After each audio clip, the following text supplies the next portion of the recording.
Here's a little update on my 30 coupe. When I last did a video on here, I wasn't sure if I was going to keep the banger or not, and then probably 2 days later I decided, you know what, I'm going to do hydraulic brakes and all that kind of stuff. So if we're going to do juice brakes and route all the lines and everything, if I decide to do it later, then I'll have to change everything there again. So I went ahead, sold the banger, picked up a 59 AB Flathead here. Cleaned it up a little bit, went over some stuff. Haven't had it running yet, but it will run. It looks, I mean, I don't see why it wouldn't. Everything looks good inside. So we'll see. Hopefully I get it fired up soon. I still got to run wiring and all that. I modified the Firewall probably a little more than it needed because you could fit the motor without modifying it. I just mainly didn't like where the if I run some aftermarket aluminum heads, it would definitely need more clearance for the head.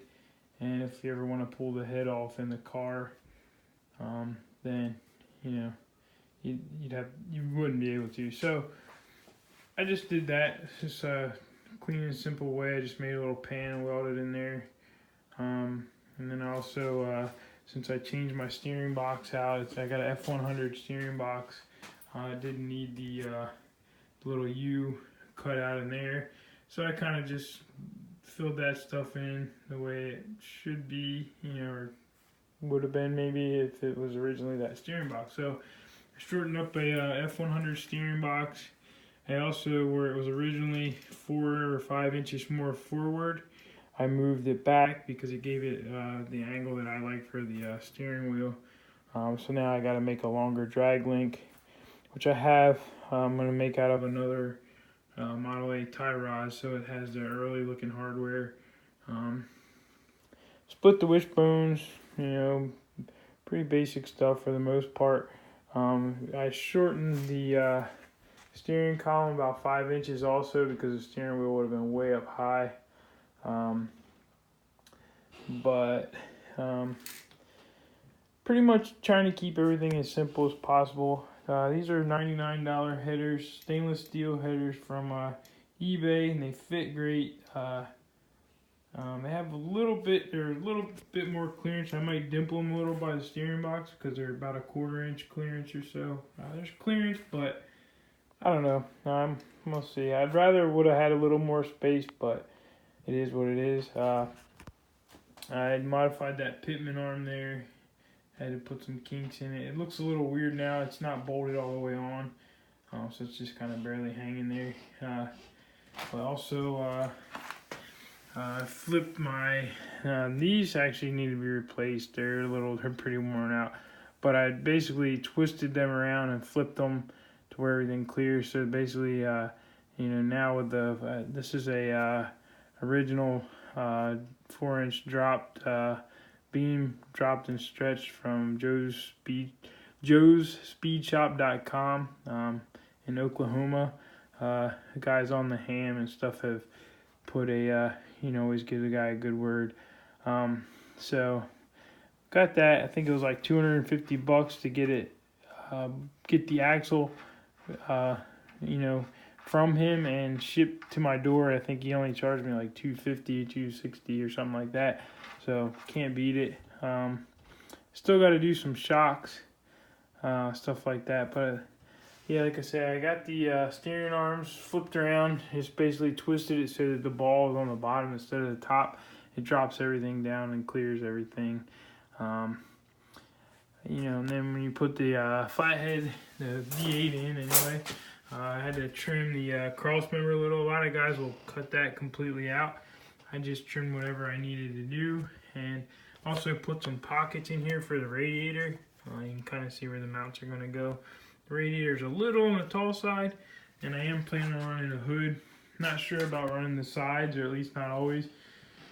But my main thing was I didn't want the hood sticking way up real goofy, so I kind of modified the cross member a little bit just to get that radiator where I can deal with it. and not look real goofy. And I'm running an original radiator shell, and all that kind of good stuff. Right now I have 35 wire wheels on it, and I think these are yeah, they're 550 16s in the front, Firestones, and then I've got 750 16s in the rear, I believe they are. Kind of wanted to get a little bit smaller ones, but these things, I mean, the more tire, probably the better to ride. I do plan on running the fenders in this car, at least for now.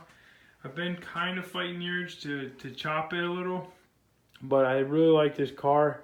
It's not original paint, but this car was redone in the 70s. I think was what I got out of it.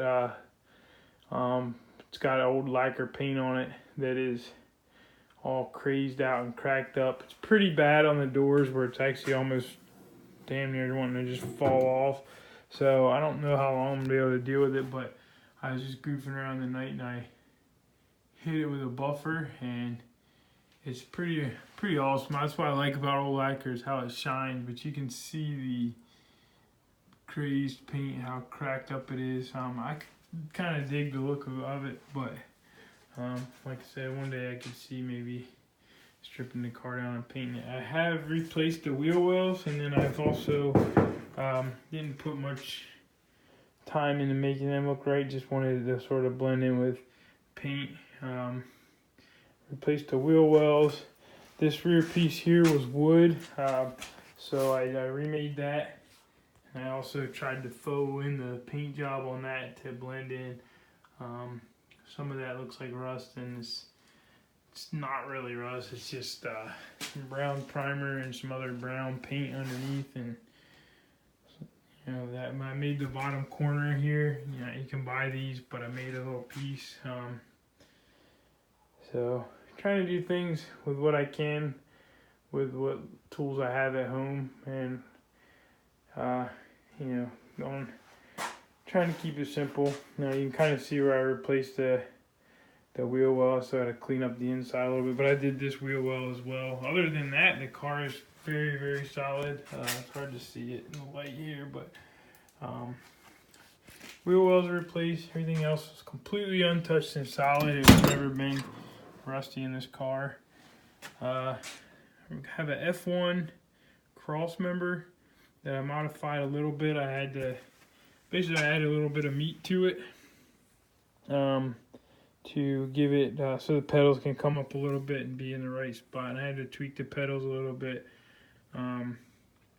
fit around the steering column, using a mount from that was on this column. So it's like a F100 I think it's an F100 steering box column, I guess. Not real sure. And I'm probably going to end up cutting that mount off, but just haven't really decided yet. Because I still have the original tank in there, even though I'm not using that tank. I just I sort of hate to cut it out when there's really no need to. But it might be nice when I go running wires. But we'll see. Have an original seat in there. Kind of has decent door panels. Like I said, the car was supposedly done back in the 70s. And I mean, that's why I sort of just don't want to cut it up. I really kind of just fell in love with the car being in really good shape. It's not perfect, but it almost makes it more fun because I'm not worried about scratches or trying to be perfect. I like to build stuff. I like to drive it and I not worry about it.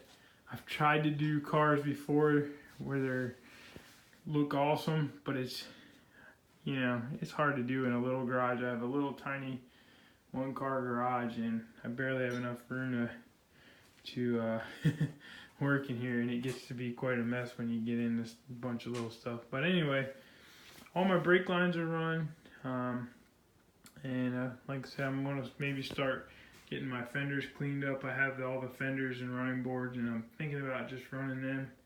There's a Model T spring in the rear. It's actually dropped probably about 3 inches because I've been playing around with the leaves in it. So the fenders on. The tires fill out the fenders really good. If I wasn't running fenders, I think I'd want to Z the frame and get it down a little lower, but I really like the look of the car and being unchopped and fenders, and just kind of has that old look to it.